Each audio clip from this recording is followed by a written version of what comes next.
I'm Katie Dunn Tenpas, a visiting fellow in governance studies at the Brookings Institution and director of the Katzman Initiative on Improving Interbranch Relations and Government. And this is Democracy in Question, a podcast about contemporary American politics. In each episode, I'll be asking a different question about democracy to my guests. You probably noticed that there's a lot happening in U.S. politics at the moment, including a highly contested presidential race. But in this podcast, I'm trying to get at the deeper questions of how democracy in this country and abroad works or is supposed to work. On today's episode, the question is, how do we build trust in elections? In case you've not been paying attention, there have been widespread election fraud claims after the past two presidential elections, despite little to no evidence. In a Washington Post poll among New Hampshire Republicans, more than 50% of them believed that Biden's win was fraudulent, including 85% of Trump supporters. In 2022, the Pew Research Center found a party gap in terms of trust in elections. By a significant margin, Democratic voters tended to think that elections, quote, will be administered well, unquote, in the upcoming election. Overall, however, since 2018, Democrats and Republicans expressed less trust in elections, a finding that should make everyone nervous, since faith in elections is vital to American democracy. To explore answers to this important question, how do we build trust in elections? I'm talking to two of my esteemed colleagues who have both spent decades studying the electoral process. First, E.J. Dionne, the W. Averill Harriman Chair and Senior Fellow in Governance Studies. He's also a syndicated columnist for The Washington Post and university professor in the Foundations of Democracy and Culture at Georgetown University. Then I'll be joined by Elaine Kamarck, also a senior fellow in governance studies and founding director of the Center for Effective Public Management here at Brookings. She has written extensively on the subject and is a highly sought expert on the presidential electoral process. EJ, welcome to Democracy in Question. Thank you. It's great to be here, and thanks for all the work you're doing in honor of our late colleague Bob Katzman. He would have wonderful ideas in answer to all the questions you're going to ask me, and I wish he were with us. Yes, me too. Well, thank you for being here. And I guess like an opening question would be just to get your thoughts on trends in Americans' trust in the electoral process, because I know there have been periods in American history where there's been more and less trust in government. So can we start out sort of looking historically, and then you can talk about the general concept? Well, I think, as you suggest, there are two issues here that are separate, though they end up affecting each other. One is trust in government overall, and then the other is trust in the electoral process. I think trust in government is something that has, as you said, has varied sharply, partly depending upon how the country was doing. The period of highest trust in government came after the Great Depression and World War II, where the Great Depression kind of discredited the private sector for quite some time, and government was seen, and people still argued about the size of government. They certainly argued about the New Deal, but government was broadly seen as having achieved two great things, which is the end of the Depression and victory in World War II. And that sort of capital, if you will, that government had in public sentiment really lasted all the way through to, I would say, the late 60s after a period of upheaval, but especially with the backlash against the Vietnam War and then Watergate. And we went through something entirely different where we have had struggles over confidence in government. And you had some rises during the Reagan years, and then it went back down again with Iran-Contra. You had some rises in the Clinton years, but of course we had the Clinton scandal at the end of that. So trust in government is something that relates to what people see as happening in the country, but also that government needs to cultivate. I think it's always important for people who run government to realize that people can have some difficult relations with government in their personal interactions, that there are ways in which government can be made to function more efficiently or more appropriately. And I think that work has to go on all the time. faith in elections is something quite different. And yes, we have had periods where political machines stole votes, literally. In Chicago, in Illinois, there's a great old saying that Republicans would complain about stolen votes in Chicago, but Democrats would reply, well, Republicans stole votes in downstate Illinois to kind of balance out the corruption. And the saying was Chicago Democrats saying, look, we may vote corpses, but cows and pigs vote downstate. So there were periods when we had actual corruption. I think what is so troubling now is that we're really only having this conversation because former President Donald Trump decided that he was not going to accept the result of an election he had lost. And what's really striking about the post-2020 election period is there was massive litigation about the election. And in every case, I think it's 60 or 61 cases, courts of various kinds with appointees from both parties decided, no, there was not fraud here.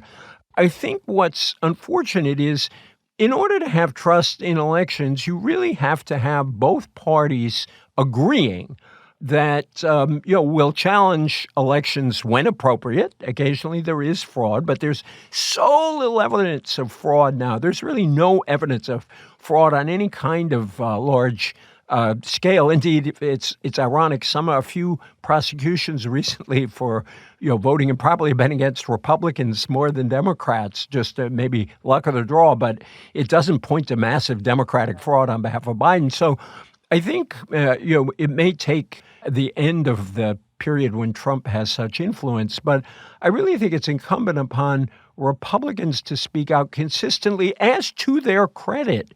They did, for example, in Georgia and in a lot of states around the country. And if I could add just one more thing quickly, I think we should pay attention to how elections actually function at the local level. And if we do go vote in person, to think of the people running the polls for us. These are our neighbors. These are people like us. They include Republicans and Democrats. My late mother-in-law was an election official in her precinct in Rockaway out in New York, and she and her best friend, who was a Republican, were a team, and they were there together, and they trusted each other, but they were looking out for the interest of each party, and the elections were perfectly fair, and they went home after a long day's work satisfied that everybody got to vote. So your comments then suggest that this moment that we're in now where people do not have trust in the electoral process is largely a function of the former president. And does it seem to you as though it's an explicit strategy? Because interestingly, when there's congressional elections or big gubernatorial races and the Democrats win, there aren't these allegations of voter fraud. It seems to only happen in the presidential election. Not only that, the charge of voter fraud in 2020 was so odd because no Republican who got elected in that election charged voter fraud affected their election that day. And so it is, I think, a peculiar problem.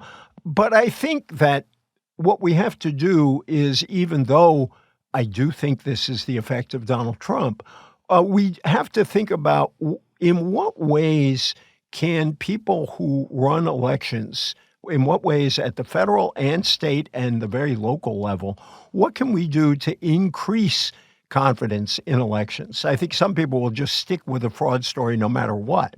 But I think there are ways in which elections can be run more efficiently. For example, one of the things we don't fund very well is election administration. And this shouldn't surprise us because if you're on a city council or if you're a mayor or a county official, people are far more likely to complain to you about not having the schools run well or have enough parks, or in the case of a city, how sanitation and trash is taken care of, or snow removal. You rarely get complaints if you're a local official about elections. And yet, we can do far more than we do to support elections to make it easier for people to vote. I think, secondly, the reason I raised my dear late mother-in-law is I think we really do need to celebrate the hundreds of thousands of people around the country who make our elections work. I think we need to bring in high school students, who are 18 or over to do some of this work, to get involved very early on. Because one of the problems with the attacks on the elections is we've lost a lot of election officials, in higher levels and all the way down, have kind of said, I don't want to do this anymore. I don't want to be attacked. I don't want people pretending I'm stealing votes for somebody. And obviously, in some cases, in extreme cases, it's included threats of violence. And that is just unacceptable. And it's discouraging the very thing we want, which is citizens of all sides to be involved in running our elections. Right. And apart from election administration, you've written a really interesting book, or co-authored an interesting book about universal voting. Can you talk about how that might boost confidence in the system? Right. Thank you for mentioning that. The book is called 100% Democracy, The Case for Universal Voting. And my colleague, Miles Rappaport, who really understands elections because he was Secretary of State in Connecticut, or as the official title in Connecticut and only Connecticut is Secretary of the State. So I always had to remember that for Miles. And we wrote this book because we were both inspired by systems, particularly in Australia, which has done this for nearly 100 years, where, as a matter of citizenship, every citizen is required to vote. Now, the reason we call it universal voting rather than compulsory voting is, in good American fashion, we propose a system that would largely look like Australia's, which I'll talk about.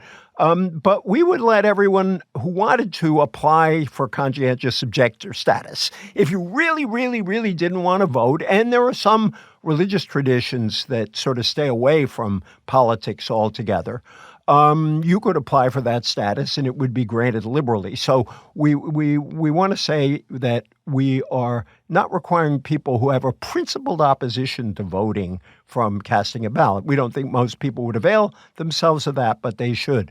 What happens in Australia is, first at the front end, Australia has a national election board, so you have, and we don't see that happening in the U.S., but it helps to make elections very efficient. The government helps people register, registers people, makes it as easy as possible for people to register to vote, with the result that about 97% of Australians are registered to vote. Of the 96% who are registered, 90% of them vote on Election Day. If you don't vote in Australia, you get a little notice from the government that says you didn't vote. Did you have a reason? If you don't have any reason, you're asked to pay a $20 Australian fine, which last I checked is around $15. I don't know where the exchange rate is today as we speak, but they accept reasonable excuses. Like working or a sick parent, or I was sick or something.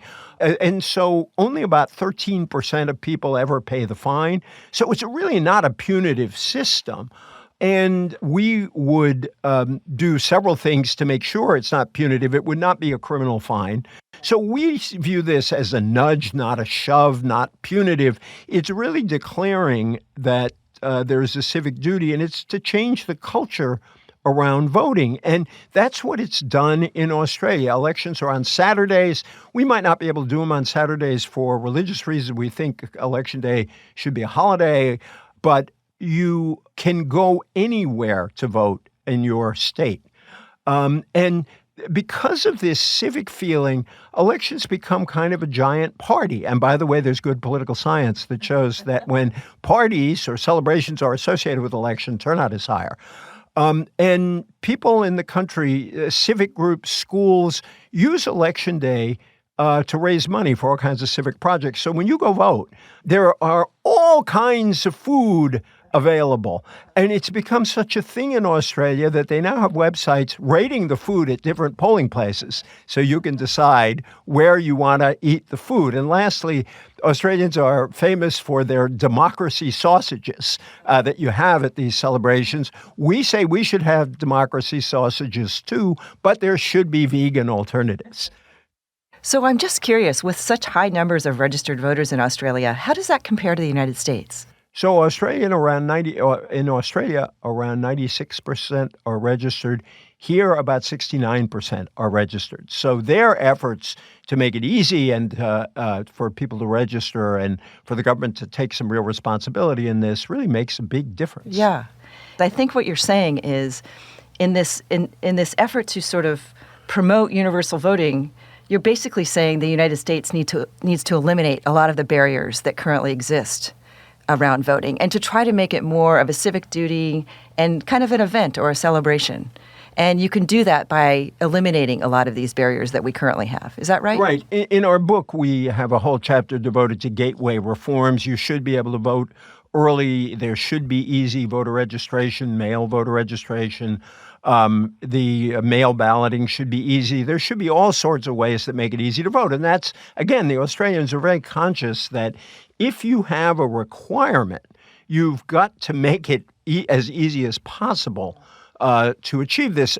We actually did some polling on our idea, and I used to joke that we are either the dumbest or most honest book writers ever, although somebody pointed out you could be both, where our polling shows right now only about 26% of Americans would buy a version of our idea, although if you looked at the polling, about half of Americans are at least open to persuasion. We thought that was pretty good for an idea that has never been pushed in the United States, and it does seem to fly in the face of certain libertarian, proclivities that Americans have. But the other side of this that goes to the purpose of your show today, if everybody knows that everybody is going to vote, I think it has a real opportunity to increase confidence in the system, because you build a system that really works, that accommodates everybody, and everyone knows that everybody else is engaged. And one of my favorite photos of voting in Australia, just to show that everybody takes it seriously, is of a polling booth near Bondi Beach in Sydney. And it's three surfers in their wetsuits with their surfboards leaning up against the booth as they dutifully cast their ballot and presumably then jump right back into the surf. So it's interesting to me, EJ, and I think that if there are listeners out there who aren't very familiar with American politics, or if there are people from other countries perhaps, they might listen and think, how can there be so much disagreement on removing barriers to entry for voting? Like, why is this a difficult topic? Why is it that we can't pass these reforms overnight? Well, the easiest way to pass reforms is when, at best, both parties are for them, or at worst, neither party thinks they'll be hurt by them very much. And I think right now you've had various moments in history where people have tried to exclude some groups from voting. We obviously have the long history of discrimination against Black Americans, explicitly excluding them from the vote or implicitly doing so with phony literacy tests. Guess how many jelly beans are in this jar? The would-be Black voter is and asked. Women have only had the right to vote for a little over 100 years. Correct, yes. And at the beginning of our republic, it was white men with property in most places. So we have steadily expanded the right to vote. A lot of people mistrusted immigrants, with a know-nothing party in the 1840s, 1850s. Even some progressive reformers were mistrustful of immigrants at the turn of the last century because they often voted for machine Democrats or political machines. Actually, there were Republican machines, too. We've always had battles over, exclusion of groups. And now those battles are fought indirectly, where no one says, well, we want to stop X group from voting, but they use voter fraud as a flag, or one of the most popular these days among opponents of opening up the process are, well, illegal immigrants will vote. There's no evidence that that illegal immigrants vote in barely at all, but in any substantial numbers. It's illegal in every state. Yet that's used as an excuse. Again, putting aside our idea, we welcomed what happened in the pandemic election. And I think as a country, we should celebrate what we did early in the pandemic. Everyone wondered, how can you have an election if people are worried that the price of casting a vote will be to show up and get COVID? And all over the country, again, in Republican as well as Democratic jurisdictions, local and state officials said, we've got to make it possible to hold an election where people don't have to worry about getting infected with COVID. And that's how we opened it up. And we got the highest turnout in about 100 years. 2/3 of us voted. That's a cause for celebration. I always like to say that I cast my mail ballot in a drop box in front of Walt Whitman High School in Bethesda, Maryland. I love that for two reasons. One is that's where our kids went to high school, but two, Walt Whitman was the poet of American democracy. And so I thought of it as a poetic act as I dropped that ballot in that drop box. But why shouldn't we make it easy all the time for everybody? And are there any other ideas that you have besides universal voting that you think could help restore trust in elections? What will it take besides maybe a certain individual sort of moving on to other things? Well, I think given that the polls are very clear that, as you suggested earlier, that the Americans who claim that the 2020 election was rigged are overwhelmingly Republican, I think it's very important that Republicans, Mitt Romney is a good example, who actually lost a fairly close election to Barack Obama, never went out and cried voter fraud. And so I think it's very important for Republican politicians not to be complicit in this, or worse, kind of half complicit in this, and say things like, well, I don't believe that, but there were problems in the election. What problems? Spell those out. It's usually a way of evading.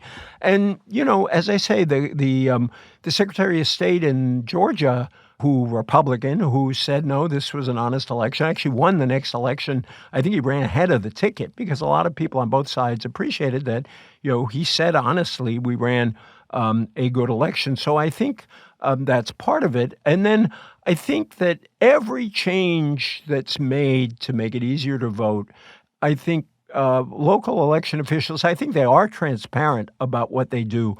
But I really think they need to go out in the community and tell people, here is what we are doing, and here is why we are doing it.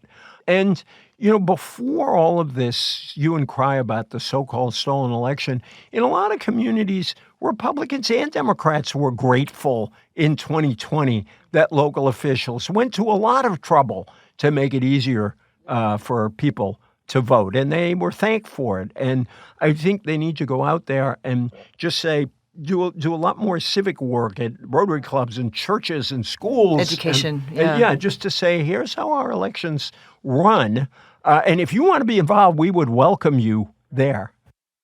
So one final question. I think that anybody who's concerned about trust in elections might also be concerned about the future of American democracy. So on a scale of 1 to 10, how worried are you about the future of American democracy?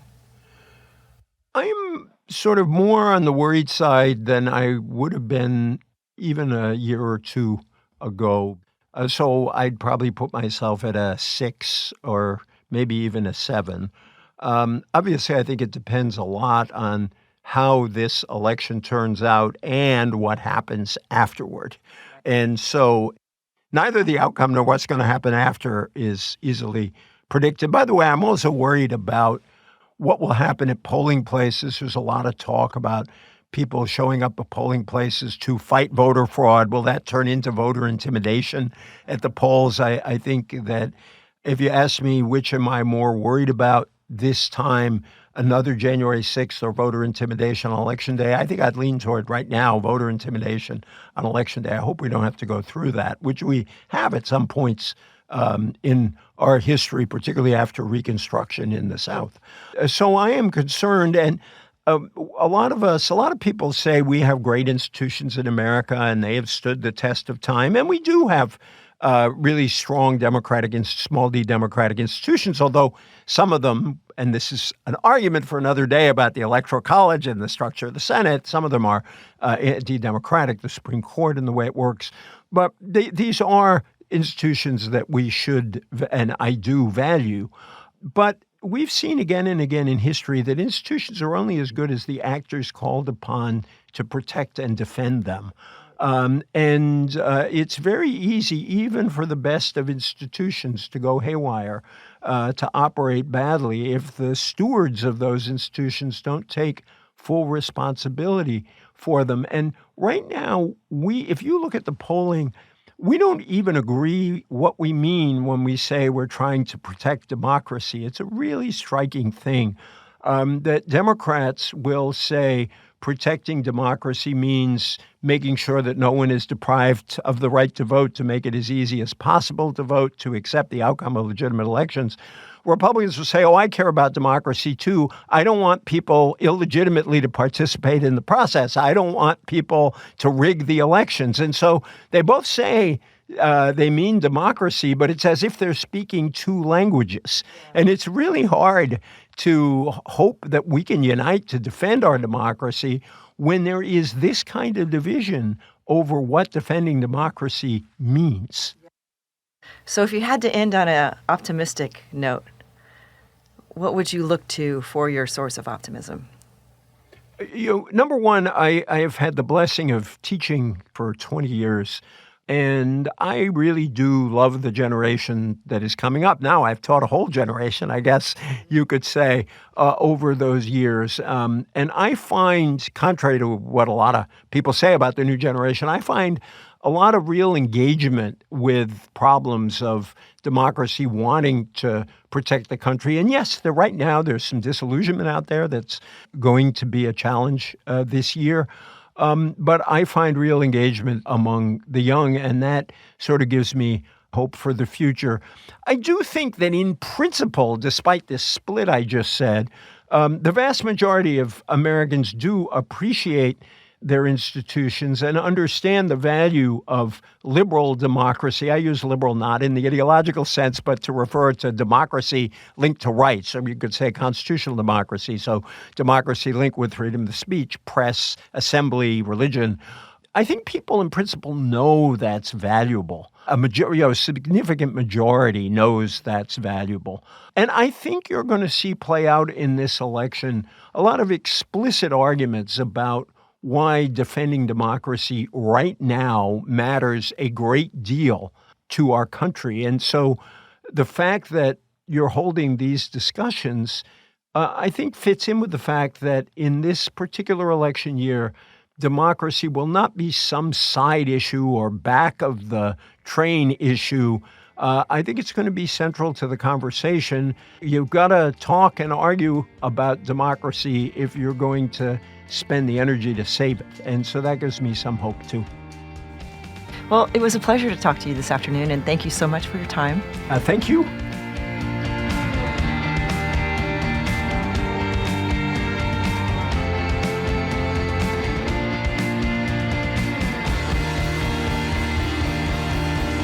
And now, Elaine Kamarck. She's the author of numerous works including Primary Politics, Everything You Need to Know About How America Nominates Its Presidential Candidates, now in its 4th edition, just in time for the 2024 presidential election. Elaine, welcome to Democracy in Question.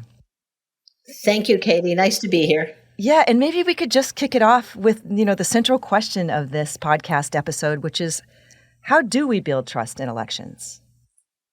Well, the first way we build trust in elections is making sure that there's honest data out there about exactly the extent of fraud in elections.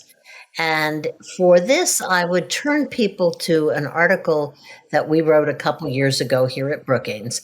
And it took as its basis the Heritage Foundation's think tank monitoring election fraud.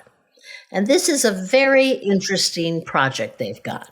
As you know, Heritage is a conservative think tank, and they have been very supportive of Donald Trump, and they have been blasting headlines about the election fraud cases. Well, here at Brookings, we went through every single election fraud case on the Heritage website, and we realized that what they were doing was they were not examining the numbers in context. For instance, in Texas, Heritage found 103 cases of confirmed election fraud. But those cases ranged from 2005 to 2022, during which time over 107 million ballots were cast. In other words, the fraud in Texas amounted to 0.00096% of all ballots cast. This is hardly evidence of a fundamentally corrupt system. Now, as we know from studying conspiracy theorists, that they'll always come back at you and say, oh, well, they didn't bother to commit much fraud there because Trump was going to win, so the Democrats didn't try, etc. But the story is the same in the swing states. For instance, in Arizona, where Biden won by a mere 10,000 votes, Heritage documents four cases of fraudulent voting in the general election. This is hardly enough to swing the election. And that, by the way, goes on and on. I would ask you to have a look at this on the Brookings website if you want to hear more. But essentially, this notion that Trump himself has started and that the Republican MAGA types have promoted, that elections in America are fundamentally corrupt, simply doesn't bear up, even on the Heritage Foundation's own website. And so what could combat that? Would it have to be some sort of extensive civic education program? Or how do people who believe in elections and have faith and understand that there is not enough evidence to say that these elections are fraudulent, how do you combat the perception that there is fraud? Part of it is simply educating the public on what the voting system is like. So let's take the case of the widespread rumor that there were fraudulent ballots shipped to Maricopa County, Arizona. This is the county that has Phoenix in it, from China. And that these ballots were all filled out with Biden's name. Now, if you know anything about voting, you know that ballots, first of all, are printed county by county because there's all sorts of different people on them. Who knows? Maybe the Chinese could have figured out all the dog catchers and county commissioners, et cetera, in Maricopa County. But that's the first challenge. Secondly, the ballots are printed on a special kind of paper. And the theorists were looking for bamboo traces in the quote alleged Chinese paper. Well, don't you think that the Chinese, if they were really trying to do fraudulent ballots, would have not used that kind of paper, tried to use the kind of paper that they use in Maricopa County? Thirdly, the ballots themselves are kept under lock and key, both before Election Day and after Election Day. And here's the thing that I think people really don't understand.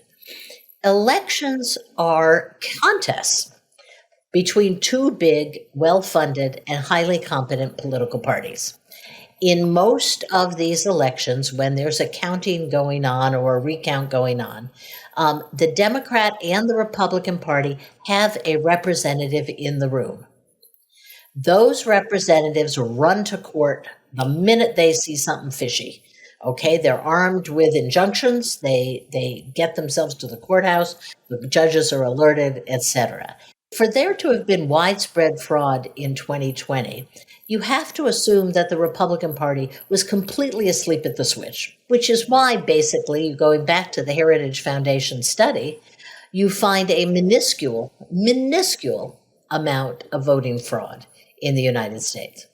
And it's interesting, too, that even in 2020, there were so many lawsuits and claims of fraud, but none of the other Republican races mattered. So all the other Republicans that won, those elections were fraud-free somehow. Right, right. The only fraudulent elections in 2020 were the ones that Donald Trump lost. And by the way, the down ballot Republicans in 2020 did pretty well. So, they didn't challenge those. And so heading into 2024's election, do you just expect more of the same? Is there any reason to expect something different, or that maybe people have become more attuned to what each state does to try to protect the election, and so they're more respectful of it? Or do you just think it's going to be more of the same? The secretaries of state are making concerted efforts to educate the public. There is a lot of public education going on. And do I think that Donald Trump and the MAGA people will cry fraud? Yes, of course. They're already doing it and not a ballot has been cast, right? They will. But the question is really, do people take this seriously? Is it undermining confidence in the elections? The situation in Maricopa County, where you had people looking for bamboo traces in paper ballots they were examining, was so ridiculous that, in fact, a lot of people probably looked at that and said, boy, that's dumb. And this time, the secretaries of state are not taking for granted that voters know what happens to their ballots before they get to the polling place and after they get to the polling place. So my guess, and maybe I'm just being an eternal optimist on this, but my guess is that it will be harder to argue massive fraud this time than it was 4 years ago. In one of your emails, you mentioned that you were working with secretaries of state across the country. Yeah. Can you talk a little bit about that? Yeah, I mean, we've been in conversations with several secretaries of state over the last 4 years. I mean, it began with a project we did in 2020 where we were monitoring the adaptations the secretaries of state were making to deal with voting in a pandemic, to deal with COVID. And so that began our relationship with them. And we followed ever since then, particularly the actions of people in swing states who are trying to educate the public and make sure that they don't have the same kind of high levels of suspicion as there was last time. And remember, in 2020, there were massive changes in how people voted, how Americans voted. There had to be. Election day 2020, we didn't have a vaccine yet. Okay, we were still hurting as a country. People were still dying. People were sick. People were scared. So in order to run a presidential election in the middle of a pandemic, most secretaries of state did things like ease up on the requirements for absentee voting. They did a lot of early voting, etc. Now, that became the basis for a lot of suspicion post, and Trump, of course, played into that to argue that he had really won the election, not lost it. What we have to realize is that at the same time it played into sort of conspiracy theories, people loved it. People loved the new way of voting. It was very popular. You could vote early. Wasn't the participation rate up compared to other elections? Oh, yeah, participation was way up.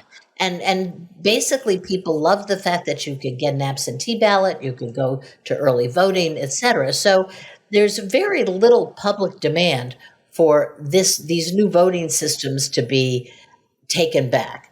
The second thing, and this I think is something we can do something about, because the Republicans made such a big deal about there's going to be fraud in the absentee ballots. What happened was on election night, the in-person vote came in first, and that was a Republican vote because Republicans were told, don't vote absentee.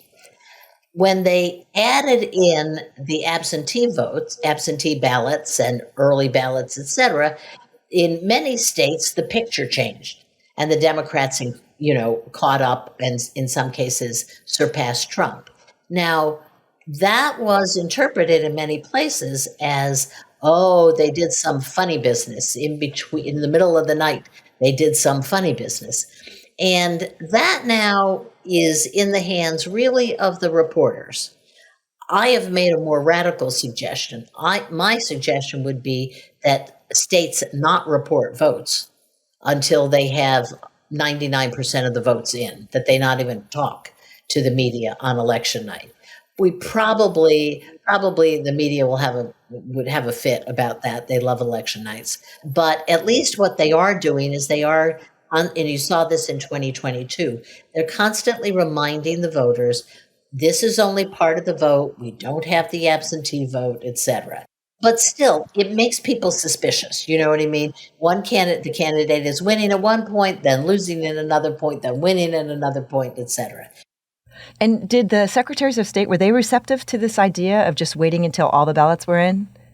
I know the media would be impatient, but were they okay No, the with media that? hates it. I don't know. I can't talk for the secretaries of state on this. Because, in a way, it makes it easier for them because it's just one answer. I think it would make it much easier for them. And I may, promote this a little bit more again, because it is crazy the way this goes on. it is crazy the way people, if you go to bed at 10 o'clock and you think your candidate has won, and you wake up at 6 in the morning and your candidate has lost, you're going to be upset.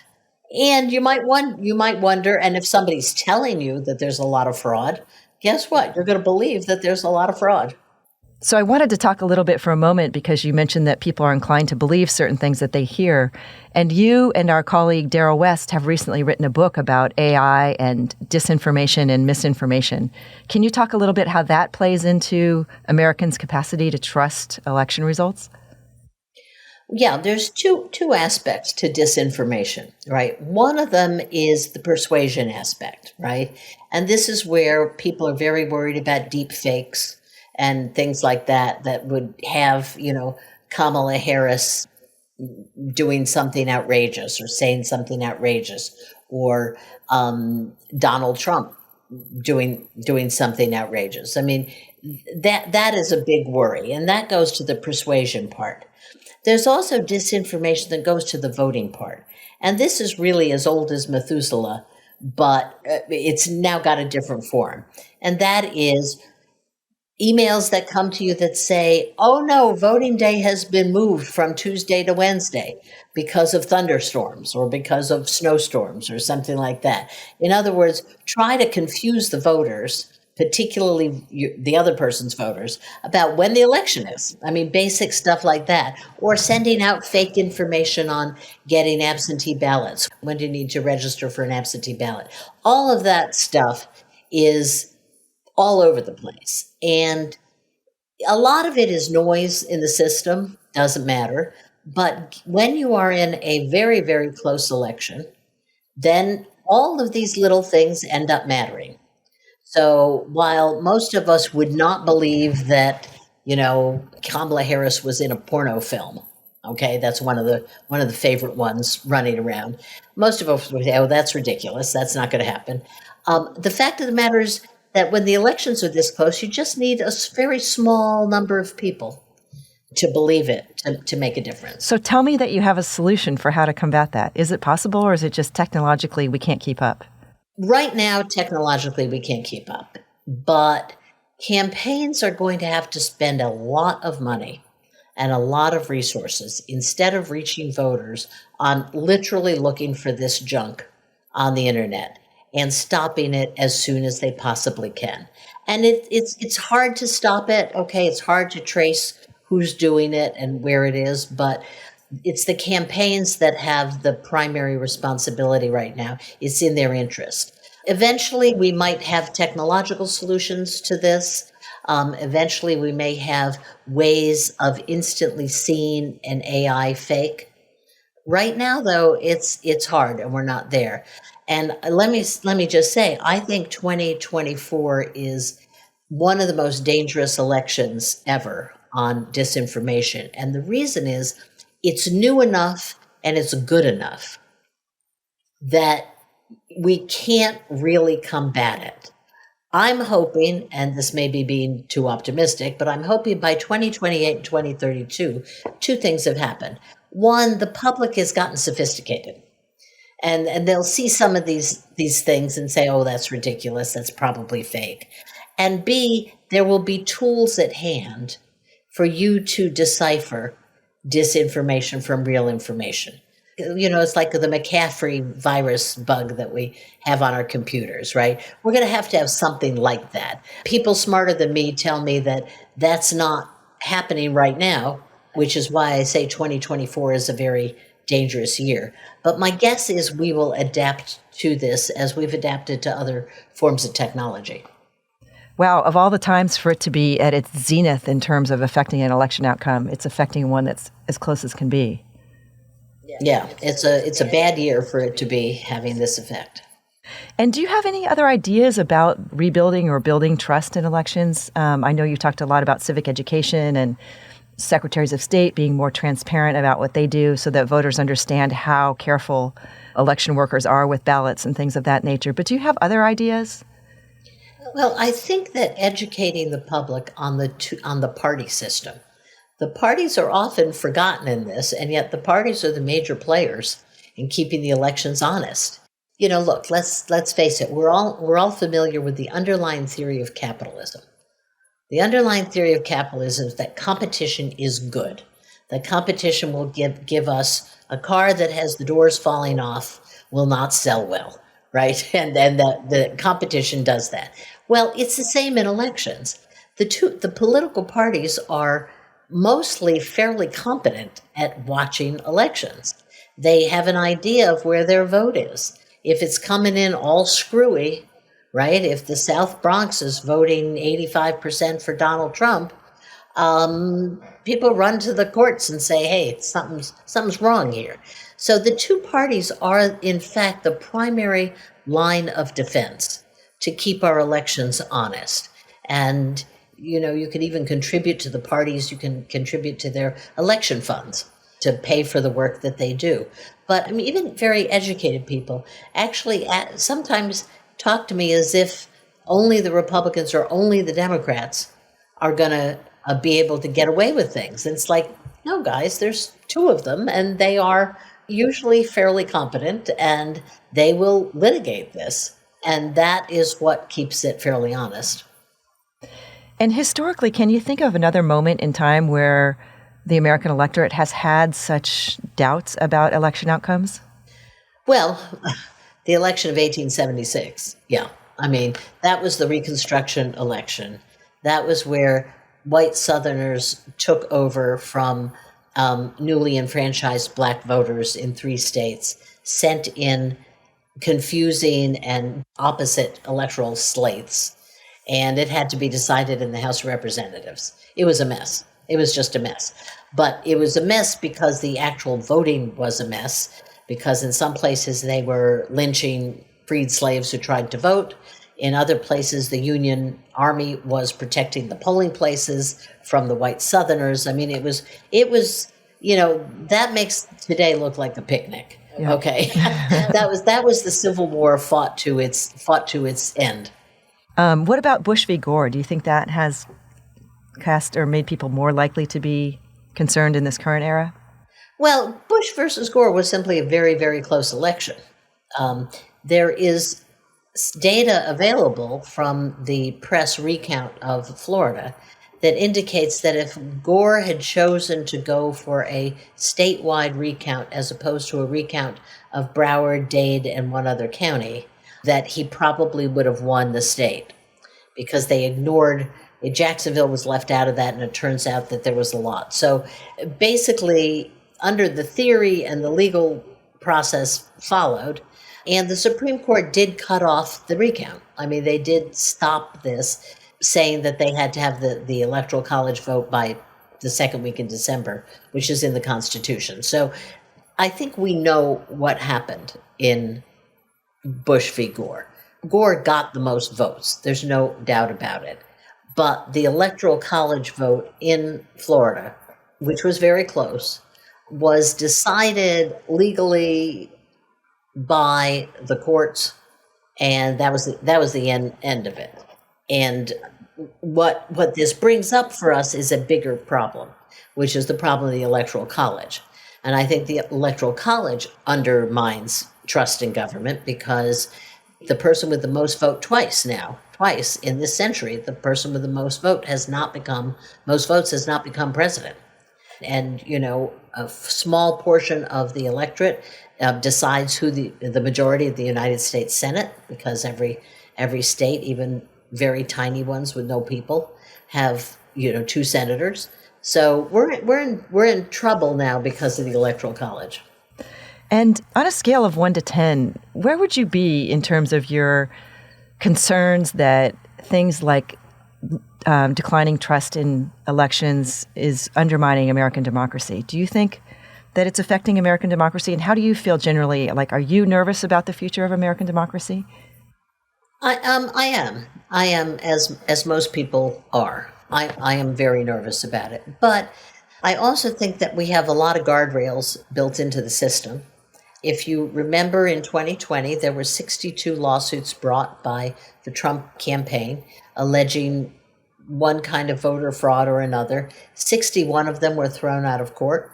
Some of them were thrown out by Trump judges, Trump-appointed judges, by Republican judges, et cetera. So there are guardrails still in America.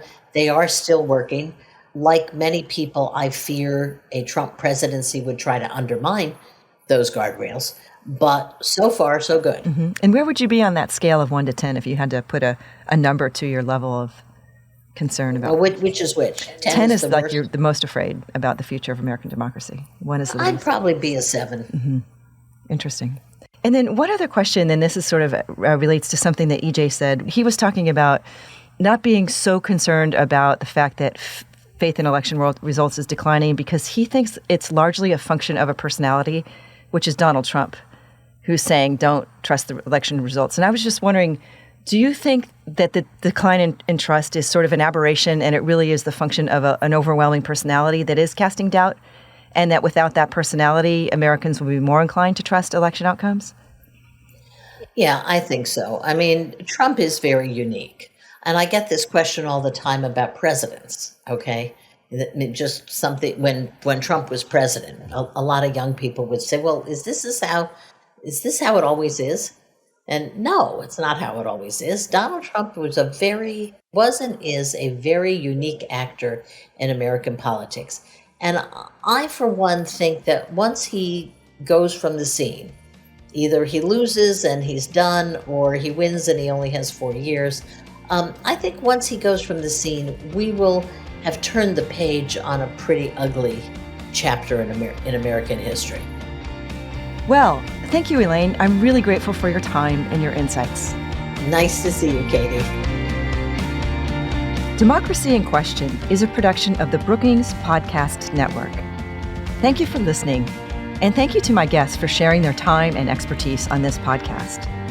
Also, thanks to the team at Brookings who make this podcast possible, including Kuwila Lini Huwanga, supervising producer, Fred Dews, producer, Colin Crookshank, Steve Cameron, and Gaston Reboredo, audio engineers.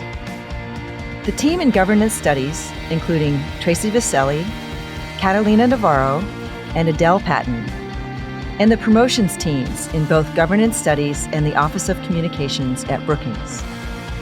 Shavanti Mendez designed the beautiful logo. You can find episodes of Democracy in Question wherever you like to get your podcasts, and learn more about the show on our Brookings website at brookings.edu/democracyinquestion, all one word. I'm Katie Dunn Tenpas. Thank you for listening.